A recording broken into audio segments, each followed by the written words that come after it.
Assalamu alaikum, good morning everybody. If any of you are behind stalls or in the souk, please come forward here to the front so we could start today's first of amazing many sessions.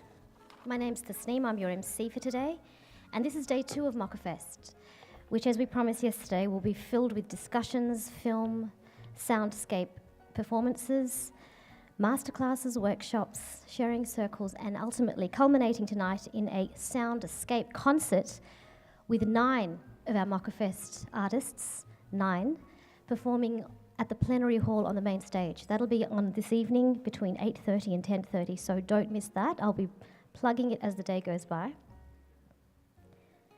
I'll let you all gather your seats. Just a reminder to you that the MOCAfest identity competition, where we're encouraging you to take photos, hashtag and share them along with the hashtag MOCAfest 2015, MOCAfest identity, and you can follow at Hatik M. The details will be looped throughout the day on the screen behind me. The closing time for that competition is 6 o'clock, and the winner of that will be announced during the Soundscape concert. The winner, of course, will be presented with a piece of artwork by Teekster, the UK urban artist who is also here at MOCAfest. So it's just art left, right and centre, everywhere you see it. We're talking it, we're touching it, we're giving it away. Today's opening session will be a panel discussion. It's going to be, how do we measure a creative arts economy? And that's a very broad term. It can be including all kinds of different perspectives and possibilities. And the people we have to speak at that, who I'm going to call up on stage, are Alia Khan, Zalfian Fazi, Ruh Al-Alam, Scott Little, and myself as a moderator. So I'll sit there and you can... Good. So these 4 guests are all absolute legends in their field, respectively. I'm going to let each of them give an introduction about themselves before I sit down and join them in a conversation that hopefully will be quite engaging and exploring creative arts as an economy. Is that even a thing? And if it is, what does it look like? How beneficial is it, if at all? Or how do we make it more exciting? So, Alia, first of all, an introduction from yourself. Bismillahirrahmanirrahim. Assalamu alaikum, everyone. Good morning. My name is Alia Khan. I'm the founder and chairwoman of the Islamic Fashion and Design Council. We're headquartered in New York, and I live in Dubai, so there's a lot going on over there as well. And we've just set up IFDC Italy and Indonesia, and working on Malaysia now. So we'll talk more about that. Thank you. Fazi. Good morning, my name is Zalfian Fuzi. I'm the Artistic Director and CEO of Theatre Management Associates based here in KL, Malaysia. My work on looking at arts infrastructure is one of my big passions and goals in terms of looking at what we can do to build arts infrastructure here in this city and putting KL on the cultural map. I look into education and training as well, and looking into co-productions with Malaysians and overseas companies. Assalamu alaikum, everybody. My name is Ruh Al-Alam. I'm from London, UK. I'm a calligraphy artist. I also run a creative consultancy in London, specializing in Arabic-related work in the Middle East. And I also do a lot of mentoring and teaching in relation to creative art development and artists. Morning, my name is Scott Little, and I'm the country director of the Turquoise Mountain Foundation in Afghanistan, based in Kabul. Turquoise Mountain Foundation is a not-for-profit organization working for the preservation of cultural heritage in Afghanistan and elsewhere, the transmission of traditional artisan skills, and our third aim is to spur economic development through the creative industries in Afghanistan. Thank you, Scott. And if I might start with you, actually, I believe you have a little clip that you wanted to show us. Is that relating to Turquoise Mountain? Yes, it is, yeah. A short video which might set the scene for some of our discussions. That would be great.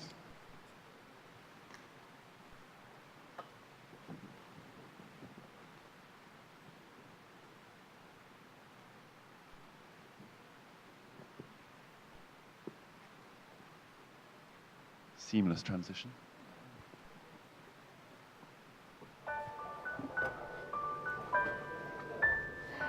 My name is Istoray Istonizang. I am in the second class of jewelry at Turquoise Mountain. Me and Saida are very best friends here. Unfortunately or fortunately, I don't know how to say, Saida is deaf. I think it's fortunately because when you're not hearing something, then you will focus 100% on your work. So, Saida,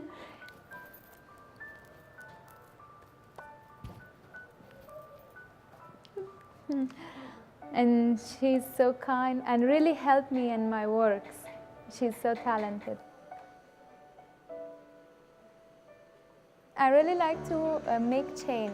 Always when I'm designing, I'm always designing a chain. I born in an artistic family, and they always told me that choose the artistic things. From childhood up to now, my father really wanted their daughter join the art. We need to put colors on traditional things. It is the ring for men, and it is my own design. I took the design from Turkmen books.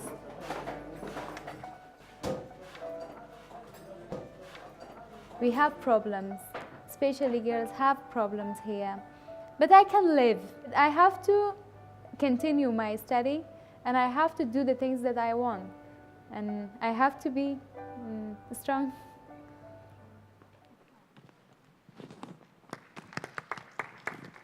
Thank you, Scott. That certainly does put it in context. And clearly, art is more than the end object. It's the process of getting to it. And in this case, it's the jewellery and the story behind the women that are producing it. I presume it's mainly women.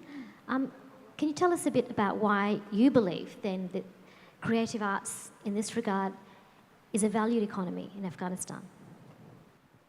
Right, yeah. So in Afghanistan, where we're working, obviously this is one perspective on our discussion, because it's a context of development work and post-conflict reconstruction. But one of the questions we're always interested in at Turquoise Mountain is, why is it better, for example, or is it better to create jobs and livelihoods through, say, the creative industries by encouraging jewelers or calligraphers or ceramicists to work in those crafts and produce those sorts of products for export?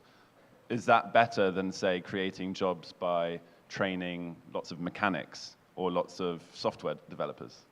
What is intrinsically better? We feel that there are other added benefits. Yes, in a context like Afghanistan, the key is to provide livelihoods and create jobs, create opportunities within the country.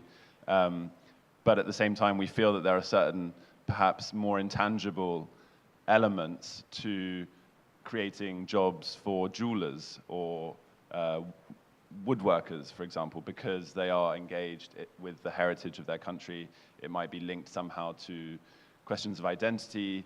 It might be linked to the self-esteem of the person, notions of pride. All these other less tangible aspects is what we're trying to support through our work. It's almost like the Kabul. hidden economy that you don't see, but it keeps the engine riding. Yes. Right, exactly. Ruh, can I ask you? You're based in the UK, but you do engage with projects that take you across the world. Why do you think, or how do you feature, or how do you view your creative art genre, which is calligraphy or design? How do you look at that as being helpful to either global economies or even your personal economy?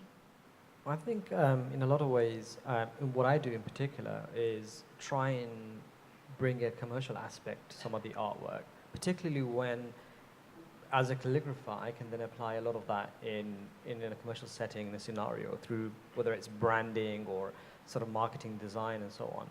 But what I found through my experience is the way, young budding artists have faced different challenges along the way of how they could actually understand where their work can take them, both monetarily, but also culturally how it's perceived. And that's another big topic. Maybe I'm opening a new one, but the idea that where you have different societies, different cultures, their perception of what art is and how artistic careers, if they're going to be in any way profitable, whether they're going to be successful for them, whereas a young Indian, artist has to decide if they want to be a doctor, in a stereotypical way, or if they can actually pursue the arts, There's nothing wrong with being a doctor, really. No, absolutely, no. But there are certain cultural attitudes. I want to talk about South Asian, particular South Asian communities, but in certain countries, you can understand that the industries are not as developed, and so there is a fear that can I be a true artist? Can I actually go out there and actually make money out of doing this, or should I just be safe and be a doctor? Okay, well, I think I'm just going to skip to Alia for just a second. How do you sell that, Alia? How do you sell art is useful? How do you sell it has a value to a community or to a mainstream that really does poo-poo the arts and think it's all arty-farty? Well, I think it sells itself. I think if there's something worth any of the merit of the talent in it, then it sells itself. What the real question is, how do we bring that to the forefront? How do we bring that to the audience and to the eyes of those that appreciate, and even those that don't realize that they have an inclination towards the arts? Something awakens in them when it's brought to them. So I think more forums like this, more platforms like MOCAfest, where we have a chance to build that exposure, but we have a lot of work to do. We've got a long way to go. Okay. And Zulfian, we had a small discussion earlier, and we compared, economies that value culture and those that don't, even at a country level. Do you want to just share with me what your views are on that? Sure. I think it's always very difficult working in an environment where, arts appreciation, as Ali was talking about, is probably very limited. And I think it comes back to building audiences and building audiences to appreciate art. And a lot of that has to do with education. So if you are taught about art in schools, in elementary school to middle school to high school, that's really, really key in developing a core audience that'll come to your shows or come to your theaters or your musicals or appreciate visual art, for instance. In Malaysia, for instance, one of the things that we face is, of course, talking to sponsors or talking to corporations, where sometimes you're talking to them and they don't see yet the connection between why they should invest in the arts. And I think that's a key component of one of the big issues that we have here. Is like, why should we invest in arts, and what is the value to me? And I think that's always a very important discussion and dialogue between the artists to be able to explain how valuable it would be for a corporation or a government agency or an NGO or other corporate body to invest in the arts. Okay. Welcome those of you who just arrived. We have a lot of empty seats here in the front. If you want to take a seat, we've just started. Feel free to have a seat at the front, that's fine. We're discussing how do we measure a creative arts economy, and what is the value of that? How does it strengthen us? What are its weaknesses? And how can we improve them? Scott, with your Turquoise Mountain organisation, obviously you're here in Malaysia, and I'm wondering if you travel a lot to promote the work of the Turquoise Mountain Foundation, and if that is the case, what does that say about having to leave where you are in order to attract investment to keep yourself going? Yes,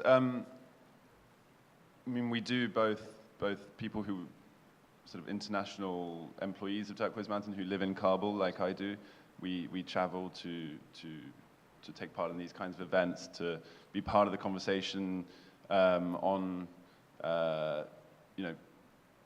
culture as a driver for economic and social development. Yesterday we were talking about social enterprise, which is also another important facet of how we're trying to work. At the same time, for example, here the idea was I was going to come with one of our Afghan artisan colleagues. The visa didn't come through in time, sadly, but we're often, the big part of the project as well is to give that exposure to the Afghan artisans. So Starai, who's in the jewelry film there, is currently in the US doing a speaker tour. One of our calligraphers is currently in the UK doing some exhibitions. So it's really to create those links between the Afghan artisans and the international audience, whoever that may be. It might be customers, it might be exhibitions, it could be, those are the links we want to create. But it's definitely true that because the particularities of Afghanistan and perhaps other countries in similar situations, it's hard to get people to come to Afghanistan. We do get visitors, but not necessarily a huge number. So, you know, we need to go out of Afghanistan to take the story out and you know, create films and the moving, you know, stories that go behind the products that are produced. Yeah, no, I guess with the Afghanistan example, it is, I guess it's a geopolitical issue there too, so that could probably be one of the reasons you need to export out yourselves and your ideas. Ruh, with your work, the idea of, in some people's eyes with artists, that they should be doing their work for free because it's actually a community service and it's extremely valuable. Obviously that takes away from the capacity and the, you know, I guess the agency of an artist themselves in being able to promote themselves. And I think that goes to some extent to a culture which downplays the value of arts. How do you respond to people that say, you know, that free sabilillah mentality that we have? Yeah, so yeah, that's another play on words. I mean, you have free sabilillah. There's a concept that goes across many industries, not necessarily just the arts, also sort of creative industries. I think there is, in some parts of society, at some levels, there is a lack of appreciation of the effort that goes into a lot of creative processes. You know, you've got artists that would spend years learning a craft. You know, a typical calligraphist will take up to about 4 years to learn a particular script, you know, abroad, spending money, living with their teacher. You know, it's a long process. And so then, you know, you can't simply expect them to actually simply just produce it overnight. I mean, they probably can, but that's 4 years plus overnight, you know, that one night, you know, that they can produce. So it's a lot of experience that goes into it. And I think needs to be a cultural education in many different places, and a sort of an education that teaches people that arts and the creative industries are as important as anything else, because they are an expression, they're a reflection of our societies. And it's important that the only way we can really support artists is to actually appreciate what they've done and actually pay what they're worth, really. And artists will always do things for free, and they do. In fact, a lot of artists you know, that have actually come here and participate in previous shows and exhibitions that I've been to, they paid their way. You know, they paid thousands of pounds to travel around the world with their artwork and display it for nothing. They wouldn't even sell a piece of artwork, you know, on occasion. It's almost like a catch-22 though, because when you have artists who believe in their art and believe in the well-being that their art emanates, they will make that effort to share it. Absolutely. And then potential business investors will think, well, you know, they're paying their way, so I don't really need to fund them now, do I? How do you reconcile that? Well, I mean, look, a lot of people in other businesses, they do similar things. I think the reality is that it comes down to how businesses can really potentially see the artists, designers, and so on as assets, as valuable assets. You know, and it's most prominent in certain industries, such as advertising and branding and so on, because that plays a direct role in what you put out. So, you know, people can appreciate Apple branding and Apple product design, because these have been made by design or done by designers. And almost everything that you see in this room has been designed by a designer, you know, possibly trained as an artist in a fine art college of some kind. You know, everything from the signage, you know, not just the art that's been displayed, you know, the T-shirts and, you know, the products there, they've all been designed by artists and designers. In fact, it surrounds us, the architecture and so on. And so if we don't realize that, if we don't open our eyes to that, then we're really sort of neglecting a major part of our society and our culture. Yeah. Alia, just to switch to you again, just in response to what Ruh said, what's been your experience? Yeah, I was going to say, there's two sides to that, because typically artists also lack this business acumen. And I think that becomes challenging for the world to sort of do business with the artists as well. So I think we have a responsibility. Do you agree with that? I totally agree, and this is one of the things that MOCAfest is facilitating to some extent. You know, that learning of business acumen and actually gaining some knowledge in trying to make a business aspect to some of your work. Yeah, because as an artist, in our council we realize the artists and designers lack a discipline, which makes it hard for the world to work with them. And so we come up with training programs. I don't know if you... agree, yeah. Yeah, I mean, the whole MOCA Fellows for the past 5 days, was instrumental in explaining that, giving them business principles, understanding how they would monetize, what their income revenue streams are, and kind of, making them not be so allergic to Excel sheets. Yeah, because companies like Apple and companies that have designed whatever you see in this room as well are the companies that set up. They had that business sense, and then they also had the good sense to hire good talent. So it goes hand in hand. So, and we recognize that in our council, so we really try not to alienate either side, and we try to create a complementary relationship between the two. And I think that's very important for you as the artist, most of us are artists perhaps in this room, to reach out in that way. And there's a level of proving yourself. There's one thing to show extreme talent, which we see, and there's no doubt that that needs to be appreciated. But then there's also this level of professionalism and discipline and eagerness. Sometimes artists can come across like a care not type of with a care not type of an attitude, and you kind of have to show that you're willing to sell yourself as well. So there is that game that goes on in between the two parties. That's a good point. And I think when you speak to artists as emerging artists, it's really useful knowledge to have. In terms of your IFDC, that really went from being a concept and an idea to now a big player in, I guess, both the corporate scene and as a company to reckon with, because you've taken yourselves from being like literally in an office in Dubai to having locations across the world and a vision.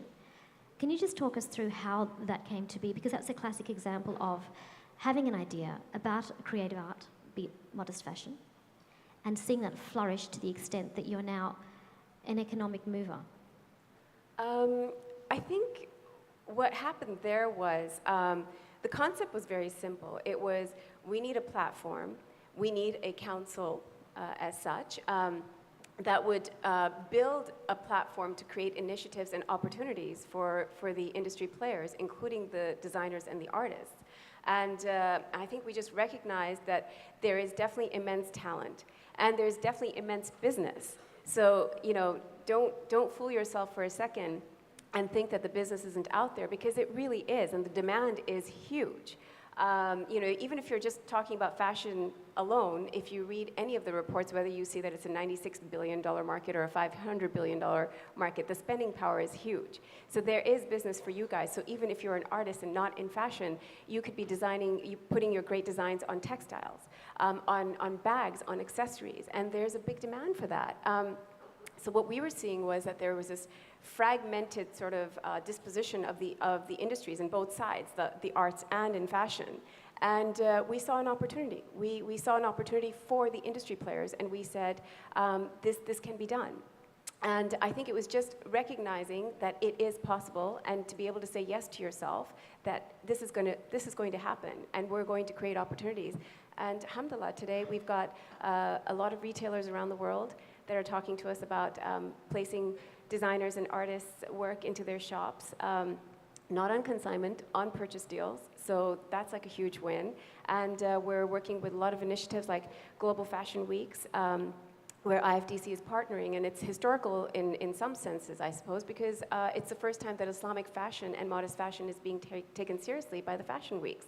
So we've been signing MOUs with New York Fashion Week, Los Angeles Fashion Week, Jakarta Fashion Week, we just finished a couple of days ago.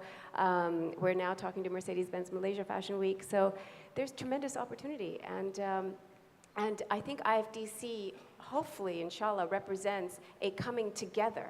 Because really, united, no one can bring you down. There's only one way, and that's up, and that's what we hope to prove. Thank you, Alia. Sufyan, united we're stronger.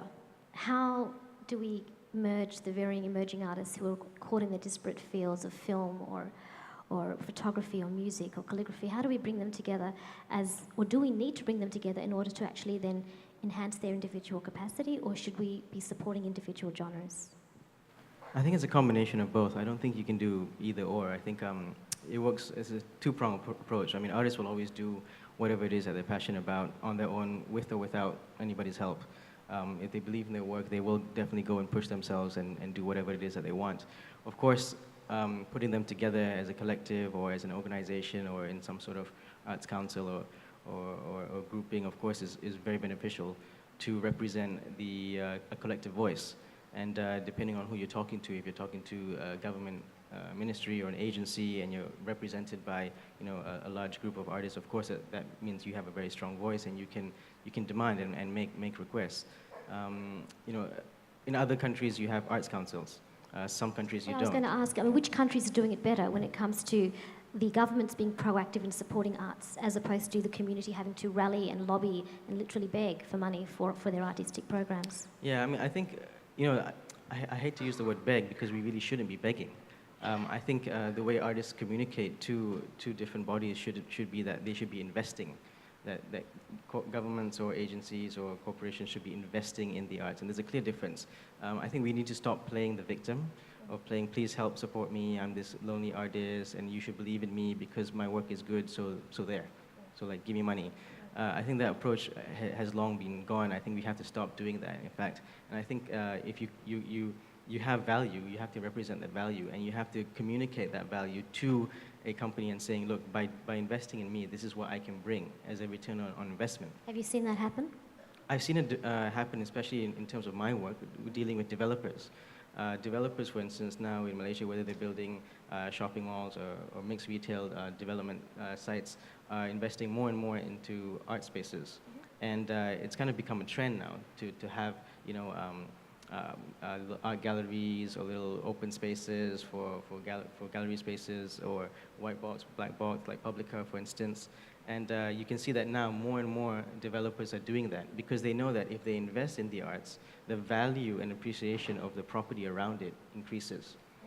A place like Publica, for instance, I was talking to the manager the other day where I brought the MOCA fellows there, and she said that by investing in the art spaces there and having art retail there as a concept and as a brand, branding the mall, the property in that area has gone up by 10%.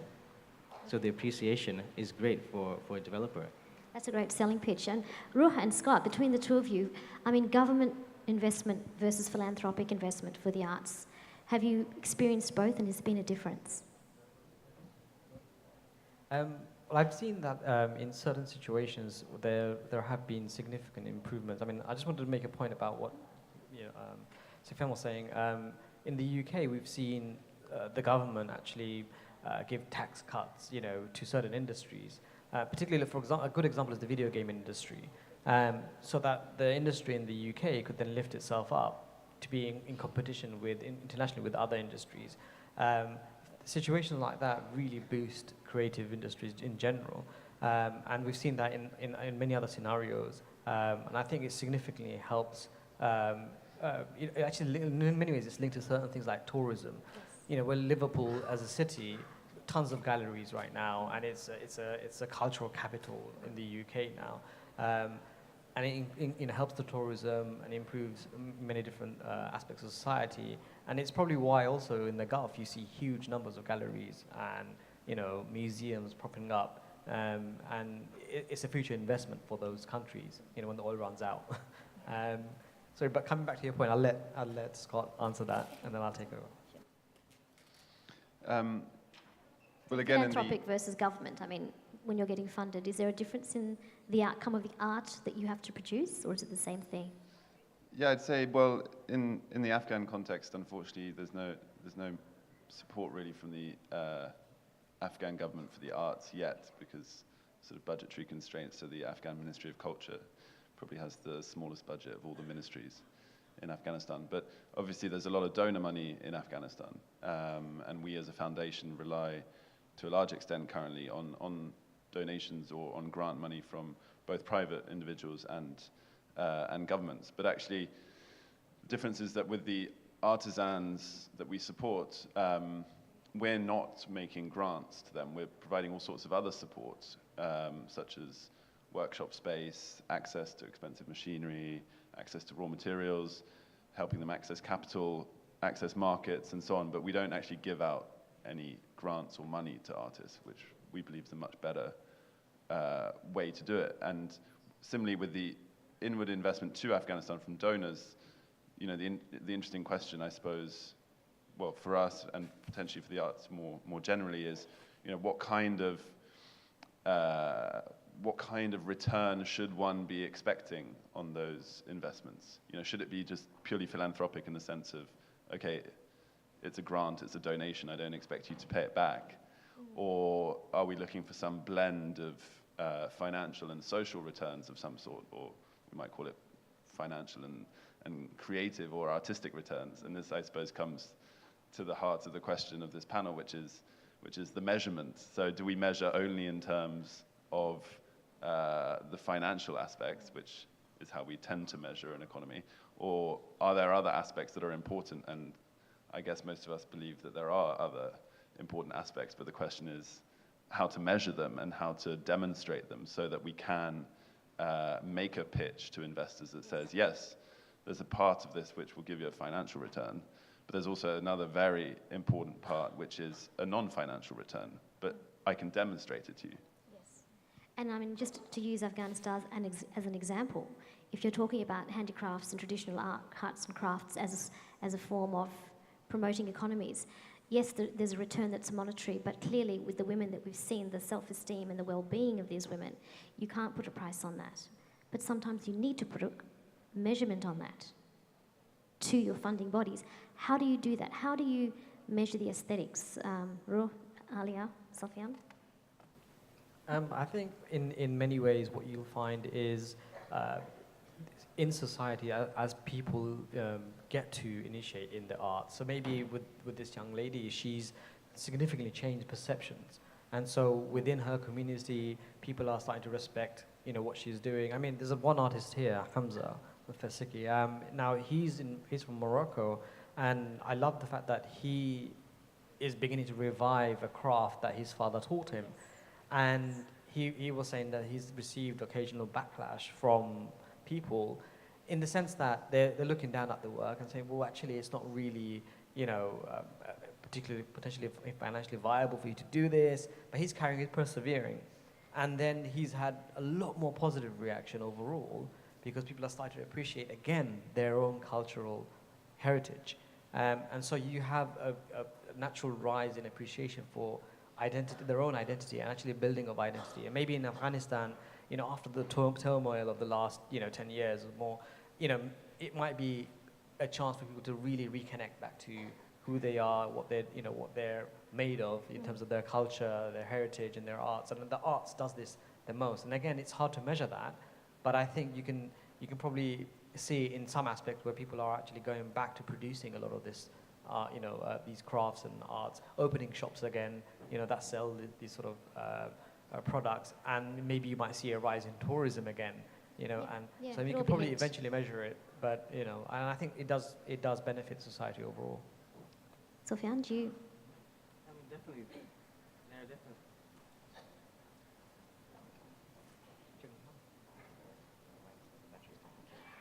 Definitely, there are a lot of intangible aspects and spin-off effects of investing in the arts. I think some of these things are hard to measure. I mean, for theater, for example, playwrights are often regarded as being on the cutting edge of social commentary, talking about who we are as people, what's going on in the area that you live, or what's going on in the world.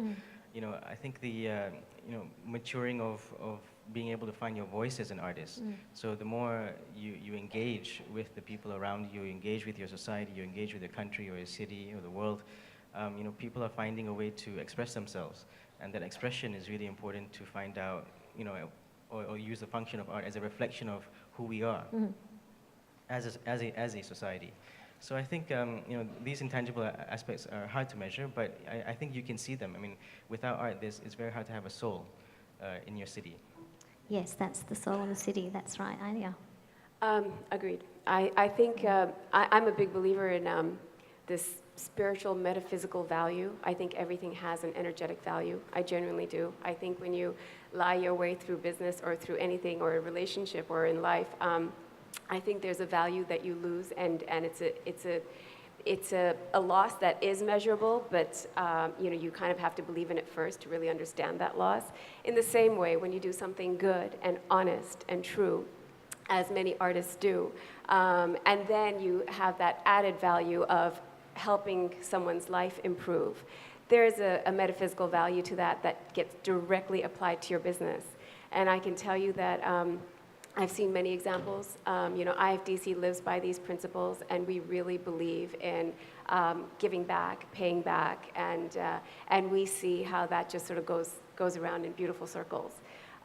So whether we want to call it immeasurable or whether we want to call it a value that just is there and it sustains itself, you first have to believe in it before you can even decide about how to measure it.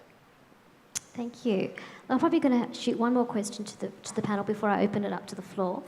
I just wanted to ask very loosely, the traditional arts versus contemporary art. Obviously they have different markets, different audiences, and probably different forms of investment and support from governments depending where there are. Scott, with Afghanistan, I'm guessing it's mainly the traditional arts that you're dealing with when it comes to promoting that as a form of economy for Afghanistan. Now, is that the interest that you're getting from abroad, is that mainly from Western countries when you talk about philanthropists and investors? As Turquoise Mountain, we work primarily in the traditional arts. Obviously, traditional is sometimes a problematic term in itself. We've also worked, Turquoise Mountain ran for many years in Afghanistan the annual Contemporary Art Prize. So we try and foster creativity of any sort and try not to draw too much of an artificial boundary between the traditional and the contemporary. And in fact, in a lot of the products that our artisans are producing, the idea very much is often to marry traditional techniques with elements of contemporary design. Okay. In terms of investment, we have supporters both in Europe and the US, but also quite large support from the Gulf. So we try and have a pretty diverse support base. And similarly, in terms of where we're marketing these Afghan products, we are selling them in London and New York, but we're also selling them in the Gulf. Our artisans in Afghanistan recently produced interior decorative elements for a 5-star hotel in Mecca. So we're really trying to, anyone who wants to buy beautiful Afghan artisan products is welcome to buy them, whether they're in the Gulf or in Europe or elsewhere. Okay, so you've got basically both, I'm talking about the global north, the global south, they're both expressing an interest in your art. And I guess I was getting to, are the traditional arts more sellable across the West than, say, the more modern contemporary arts? I'm just wondering, for example, we talked about Hamza's work, and it is quite spectacular, and the amount of effort that goes into it, very traditional. If that's not being as valued, maybe in Morocco per se, but yet outside of it we have a greater appreciation, is that a reflection of market trends, or is that just, I guess I'm trying to work out, what is the driver behind that? Ruh, do you have it? I think there's a lot of different aspects to it. There's history, there's globalization, there's colonialization, there's a lot of history that goes into a lot of these countries and facets that make up societies and what they go through. In 1930s Egypt, you could mistake it for Paris, in 1930s, because it looked very similar. Both the architecture, the arts, the fine art galleries are full of very contemporary Western-looking art, and almost nothing related to local Egyptian or Arab-related culture. It's a produce of what the society is going through. And that transition, along the way, some people even lose language along the way, that to the point that they have to really relearn or be retaught their own original language because they've just adopted so many other things. And so it comes to a point where people have gone through these long processes in history, wars and turmoil and so on. Arts just falls to the side. It's a luxury. And it's in many societies, it is a luxury. And I think this is where artists have to make sure that they don't get caught up in being an elitist sort of, producers of elitist artwork, only for the rich, only for those higher up in the society, but actually, easy, accessible to all. And I think there's a slow return and a definitive one in many societies, many countries that I've seen anyway, or people realizing that actually what they've got in their own country, the crafts, the skills, is something that to be really appreciative of. A renaissance of sorts. Absolutely. Yeah. Sylvain, what about yourself? How do you see that? So, I think I just want to touch on that about that. Just a very important point about the role of the arts, if I may. I just want to say, one of the people that I met a couple of years back was a man named Anthony Field, and he was the founder of the Arts Council of England. And I asked him, I said, and he was in his 80s at the time, and he said, I asked him, why was the Arts Council of England created? And he said, well, it was created after World War II to rebuild society. And he used art, or that was the whole intention of creating the Arts Council, was to use art to rebuild society after the country had been devastated. Well, that's quite visionary. And yet now we look at that and we think, oh, Yeah. you know, it's Exactly. backward. And yet it's not. It's probably the most progressive statement of some time. Yeah. Exactly. I think for art now, I think for me, I see art as a way of storytelling. So whatever art form that you have, whether you're a visual artist or you're a dancer or a musician or doing handicrafts, it's a way of telling your story. I think between traditional and contemporary, I think now with new media and living in the 21st century in 2015, the ways of telling stories are evolving and changing. So while you have traditional art forms that still exist, and that maybe in certain countries they're dying out or they're becoming like a heritage sort of viewpoint, the way of telling stories, a lot of it's going now online. So I think how people are consuming art is also changing. So they may not be going to the theater and watching dance or music, but the young people can tell you who the latest dancer is on the X Factor or the latest singer on American Idol. I think it's a way of how we distribute the content. Yeah. And I think not just looking at art forms as just live performance or face-to-face, but how people are interacting with that content that's being created by artists now in the 21st century. So how do we distribute content, and how do we get them engaged, and how do we build the audiences through new ways which never ever existed before? So you can revive a traditional art form by engaging with them digitally. Yes. Or like Hamza, for instance, his project last week, he does this traditional art form of copper etching. And his whole project, Hamza, which is over there now waving at me, his whole project is about developing an app to put on mobile devices. You just download it from the App Store. That's a so that fusion he of can- traditional yeah. and modern in So a that very, he very can- yeah. handful. So he can simple build way. audiences and Right. teach people about that art form. Yeah. So I think it is now, you got to bring it to the 21st century and see how the trends are changing and how you can engage with the audience today. That's a useful segue into what I'm going to ask Alia. Technology, the way that we use our phones with bloggers, for example, fashion bloggers. We now know that, Instagram, social media, and Facebook and whatnot. We have so many young, emerging, budding fashionistas, designers, both in the modest fashion world and globally. Do you think this has been instrumental in the drive of modest fashion? Yes, definitely. Look, before this, what was it? It was a celebrity-driven culture, right? We were following celebrities pretty much. We were seeing what was on the red carpet and what people were wearing, and we thought that was appealing, so we tried to emulate that. And I think gone are those days. You're looking at a movement now which is all about individuality. And it's all about expressing yourself, and that's why everybody thinks that they can have their own blog, because they all feel that they're special and they're unique in their own way, and they are.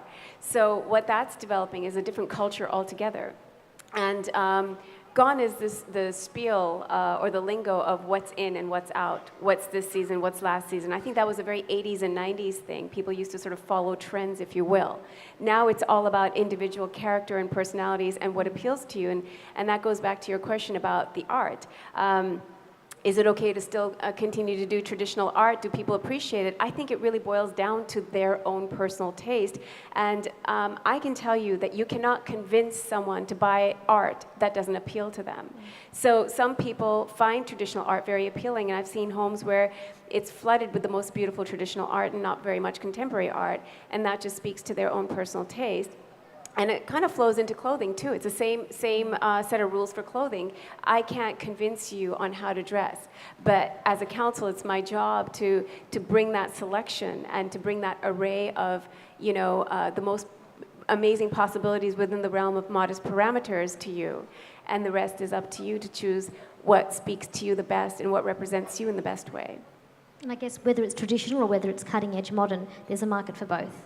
Absolutely. Okay. Do we have any questions from the audience that you want to throw to any of our panelists before we close?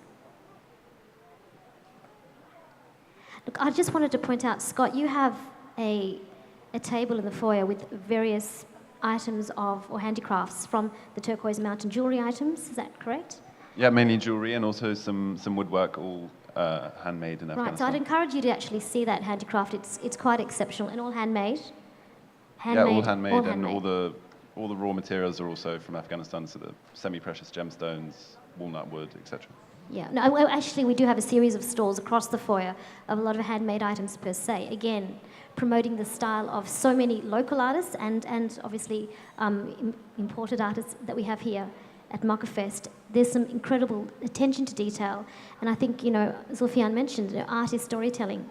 And behind each of those pieces of art and craft, there is a lot of intellectual capital, creative capital, background story, and I think every object is more than just what you hold in your hand, it's what's come before it. So that's very important to mention. Are there any other any questions at all from our audience? No? Absolutely dumbstruck by your answers, that's fantastic. Look, I'm just going to end with a very quick question, which is kind of off topic a little bit, but I thought it'd be interesting to ask. Scott, yourself, you have this foundation, and I did wonder, if you weren't in the field of entrepreneurship and having this business, what kind of art practice would you see yourself in if you had another option? Myself, I come from a background in humanitarian work, so it's more a sort of fortuitous coming together of humanitarian objectives with the creative industries in Afghanistan. That means that I've got the chance to work with lots of talented Afghan artists. Myself, I'm extremely untalented when it comes to art. Well, we need someone to coordinate, so thank you.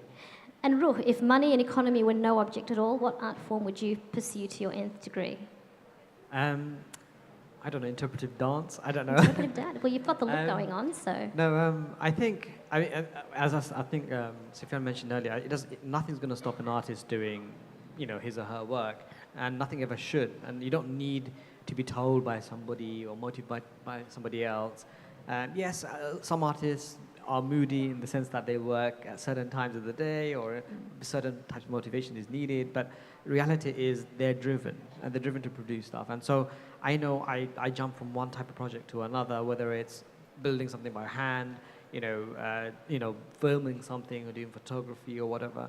I'll always be doing something. I did it since I was a kid, and I know many artists here would be doing the same thing. Whether I made money out of it or not, I know I'd be producing stuff. You'd be producing stuff. Zulfian, yourself?